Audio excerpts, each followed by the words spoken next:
और मान लो कि आपके घर में किसी बच्चे की, लड़के की या लड़की का या मंगल विवाह नहीं हो रहा हो या शादी नहीं हो रही हो, या उस लड़के लड़की के लिए बहुत प्रयास कर लिया आपने और उसकी शादी हो ही नहीं रही। जितने लोग भी कथा सुन रहे हो बहुत ध्यान देना, ये जो पानी पीने का जो मटका होता है ना, जिसको हमारे यहाँ कलश कहा जाता है, हंडा कहा जाता है, जिसको हमारे यहाँ परिंडा कहा जाता है, मटका कहा जाता है, तो पहले जो मटका चलता था वो लाल कलर का चलता था, ठीक है। उस पे कलाकृति करते थे लोग, उस पे डिजाइन करते थे। आपके यहाँ भी होगा, जितने लोग कथा सुन रहे हो ना, आपके यहाँ भी मटका होगा, लाल कलर का चलता था। अभी अभी जो मटका चल रहा है ना, उसका कलर चेंज कर दिया गया। कौन सा कलर का हो गया? वो काले कलर का बेचने लगे। तो वो बेचने वाला क्या कहता है कि साहब ये सफेद, ये लाल जो मटका है ना, इस मटके से मजबूत अगर कोई मटका है तो वो काला है। बोलो सही है कि गलत है? अरे बोलो तो सही है ना। आप कभी जाओगे बाजार तो कह देगा, कुमार भी कह देगा, ये जो मटका है ना लाल वाला, इस लाल वाले मटके से मजबूत ये काला वाला मटका है, ये काला मटका है। और महाराज इससे पानी ज्यादा ठंडा ये कर देगा। पर शिव महापुराण की कथा, लिंग पुराण की कथा कहती है, और अगर आपने बैसाख मास की कथा को श्रवण कराओ, बैसाख की एक कथा होती है, उसको अगर आपने श्रवण कराओ तो उसमें वर्णन आता है कि घर के अंदर जहां पर आप पानी पीते हो, जिस स्थान पर अन्नपूर्णा निवास करती है, जिस स्थान पर अन्नपूर्णा का वासा होता है, रसोई घर में जहां पर भोजन बनता है, उस स्थान पर काला मटका नहीं रखा जाता।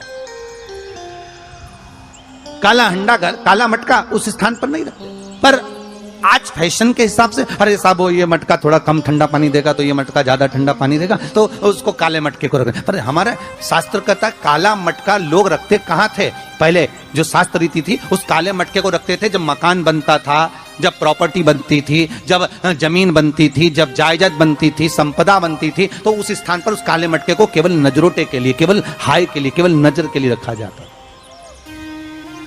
उसको लोग लेना पसंद नहीं करते।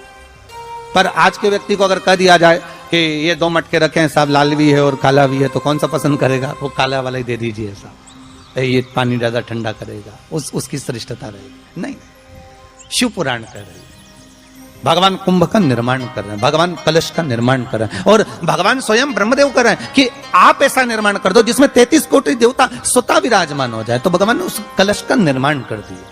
अब कलश का निर्माण करा तो स्वयं भगवान ब्रह्मदेव बोले, प्रभु इस कलश के अंदर मेरा स्थान कहां है?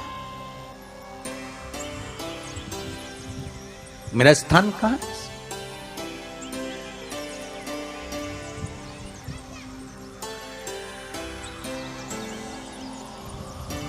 बहुत ध्यान देना महाराज, कलश का जो मुख होता है, उस मुख पर भगवान विष्णु का स्थान होता है। किसका स्थान है? भगवान विष्णु का। थोड़ा सा नीचे आओगे, जहां से कलश का मुख दबा हुआ होता है, वह जगह भगवान स्वयं शिव की होती है। किसकी जगह है? भगवान शंकर की। कलश का अग्रभाग, नीचे का भाग जहां से फैला हुआ होता है, वहां ब्रह्मा का आधिपत्य स्थापित होता है। फिर कलश का जो नीचे का भाग होता है, वो भगवान शिव और शक्ति का स्थान होता है। कलश के बाहरी भाग में, जहां पर बाहर का हिस्सा होता है, उस कलश के बाहरी भाग में 33 कोटि देवताओं को भगवान शंकर ने लाकर विराजमान किया होता है। महाराज भगवान शंकर 33 कोटि देवताओं को निमंत्रण देकर उस कलश में विराजमान कर दिया। कितना सुंदर है महाराज जी। उस आम के पल्लव की महत्वता को जरा जानिएगा, बहुत बहुत ध्यान दीजिएगा। आम के पत्ते देखे आप लोगों ने? अरे बोलो जम के तो बोलो, देखें। उसका प्रयोग कभी आप लोगों ने करा? आम के पत्ते का कभी प्रयोग कर कर देखिएगा। अभी तो नवरात्रि चल रही है, नवरात्रे में जब 5वां दिन नवरात्रे का रहे, चैत्री नवरात्रे का 5वां दिन रहे, और मान लो कि आपके घर में किसी बच्चे की, लड़के की या लड़की का या मंगल विवाह नहीं हो रहा हो या शादी नहीं हो रही हो, या उस लड़के लड़की के लिए बहुत प्रयास कर लिया आपने, उसकी शादी हो ही नहीं रही, अथक प्रयास आपने कर लिया और उसका मंगल विवाह नहीं हो रहा, तो ये देवी भागवत में स्पष्ट कहा गया, देवी भागवत में वर्णन किया गया है, देवी भागवत में वर्णित किया गया। और देवी भागवत में कहा गया कि आम का जो पत्ते होते हैं, आम का जो पत्ता होता है, आम का जो पल्लव होता है, उस आम के पत्ते पर हल्दी और सिंदूर इन दोनों से स्वस्तिक का निर्माण किया जाए। देवी भागवत का संवाद है, बहुत ध्यान देना महाराज। जिन कन्याओं का विवाह ना हो पंचमी के दिन, नवरात्रे की कोई सी भी पंचमी, मतलब जो पंचमी तिथि पड़ेगी, कोई भी नवरात्र हो, चाहे वो 4 नवरात्र में से, चाहे वो पौष का हो, अश्विन का हो, चैत्र का हो, आषाढ़ का हो, किसी भी नवरात्र में आप कर सकते हैं। एक पान के पत्ते पर, एक ही पत्ते पर जो 2 स्वस्तिक बनेंगे, एक हल्दी का बनेगा, एक सिंदूर का बनेगा। बस अंतर इतना है, जो हल्दी का स्वस्तिक है उस पर कंकु के चावल अर्थात रौली के चावल, रौली कुंकू के चावल रखना है, और जो सिंदूर का है उस पे हल्दी के चावल रखना। इतना रखकर जिस लड़का लड़की का विवाह नहीं होता उसकी हथेली पर रखकर उसका नाम और गोत्र बोलकर महाराज उसको ले जाकर नीम के पेड़ के नीचे उसको रख दिया जाता है। मात्र 3.5 या 4 महीने ऐसे रहते हैं जिसके अंतर उस लड़का लड़की का विवाह पक्का हो जाता है। जिसका विवाह नहीं होता केवल उसी के लिए, जिसका मंगल विवाह ना हो रहा। आम के पल्लव में शिव का वर प्रदान है, आम के पल्लव में शंकर का आशीर्वाद, आम के पल्लव में शिव का आशीर्वाद।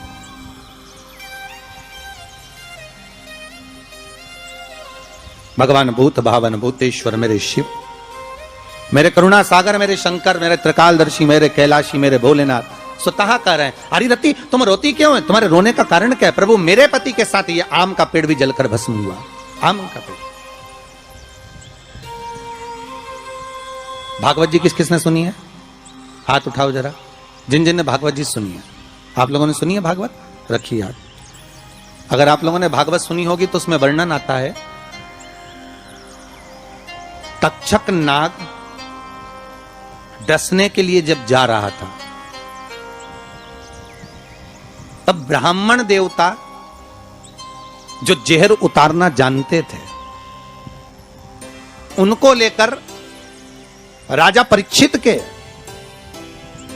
पुत्रों ने अपने दूतों को भेजा था लाने के लिए कि एक ब्राह्मण ऐसे हैं कि वो तक्षक नाग का जहर उतार सकते हैं, वो तक्षक नाग के जहर को समाप्त कर सकते हैं, तो आप उनको लेकर आओ।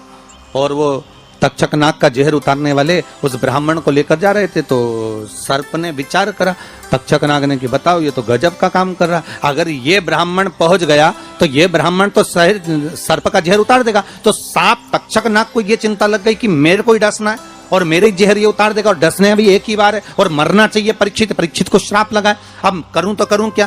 तो सर्प ने विचार करा कि मैं एक रूप रख कर जाता हूं और इस ब्राह्मण की परीक्षा लेता हूं।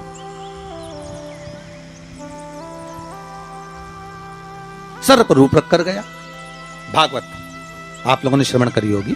तो जब तक्षक रूप रख कर गया और उस ब्राह्मण के पास में जाकर पूछा कि ब्राह्मण देवता ये बताओ कि आप कहां जा रहे हो? तो ब्राह्मण बोला आपको नहीं मालूम, राजा परीक्षित को सांप डसने वाला है तक्षक नाग और मैं जहर उतारना जानता हूं। अच्छा आप जहर उतार दोगे? हाँ। तो किस लिए जा रहे हो? जहर उतारने के लिए। तो जहर उतारने क्यों जा रहे हो? तो कहा राजा है राजा, जब राजा का जहर उतारेंगे तो मुद्रा भी कितनी मिलेगी आपको मालूम नहीं है क्या? अच्छा ब्राह्मण देवता इसलिए जा रहे हो? हाँ। पर उसको तो किसी संत ने श्राप दिया।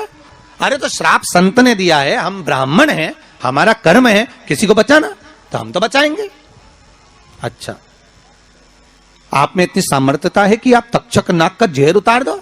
अरे तक्षक नाग आकर अगर मेरे सामने खड़ा हो जाए और किसी को डस ले तो यह पक्का है कि मैं जहर उतार सकता हूं। अच्छा तो इतने में तक्षक नाग सामने बिल्कुल प्रकट हो गया और तक्षक नाग प्रकट होकर बोला बता ब्राह्मण किसको डसूं मैं? ब्राह्मण ने कह दिया तुम्हारी मर्जी पड़े उसको डसो। सामने एक पेड़ था, उस पेड़ को ब्राह्मण ने उस तक्षक नाग ने डस लिया।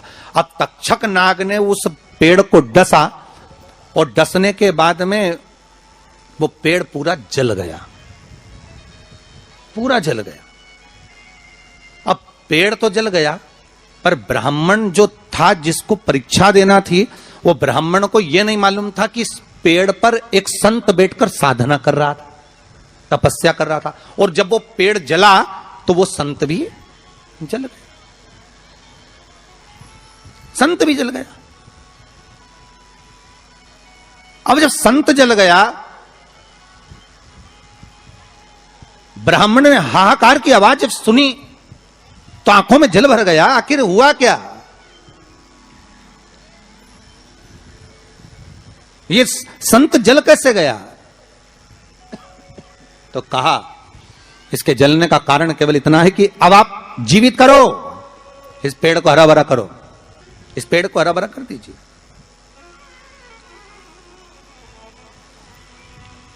और ब्राह्मण ने हाथ की अंजलि में जल लिया।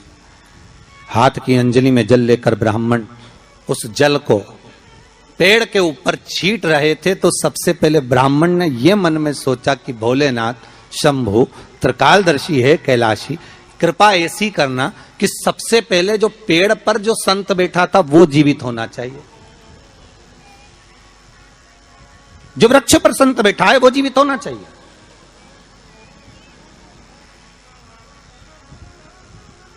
हाथ का जल ब्राह्मण ने जैसे छोड़ा, छोड़ते से पेड़ भी हरा भरा हो गया और उसके ऊपर जो संत बैठे थे वो भी जीवित हो गए। जीवित हो गए तो तक्षक नाग को ये लगा कि इसने एक जले हुए पेड़ को जीवित कर दिया, वापिस हरा भरा कर दिया, और इसने ऊपर बैठे हुए संत को वापिस जीवित कर दिया, तो ये पक्का है कि मतलब ये तक्षक नाग का जहर, मतलब मेरा जहर राजा परीक्षित को उतार सकता है। तो तक्षक नाग ने अपनी बात को पलटा और पलट कर कहा, महाराज जी हाथ जोड़कर निवेदन करता हूं, जितना राजा परीक्षित के पुत्र आपको धन देंगे उससे 1000 गुना धन मैं आपको देता हूं।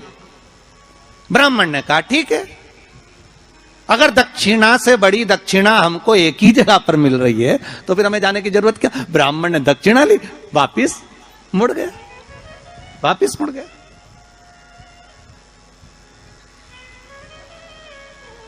अब ईमानदारी से बोलो, वो ब्राह्मण नरक गया होगा कि स्वर्ग गया होगा? जरा जम के बोलना हो, सुनाई देना चाहिए हमको। कहां गया होगा? नरक। काय में लिखा है? देवी भागवत में।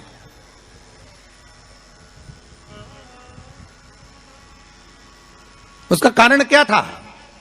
शिव महापुराण की कथा कहती है जैसे एक नाव चलाने वाला व्यक्ति नाव लेकर जा रहा है और उसमें बहुत सारे यात्री बैठे हैं, बहुत सारे यात्री, और नाव डोलने लगी, आंधी चलने लगी, तूफान चलने लगा, हवा आने लगी, लहरें उठने लगी और नाव डूबने लगी। तो जो नाव में बैठा हुआ नाव चला रहा था वो कूद गया और कूद कर बाहर निकल गया, और निकलकर सारे के सारे जितने नाव में बैठे थे वो सब जलने लगे। जितने नाव के अंदर बैठे थे वो सारे के सारे जलने लगे।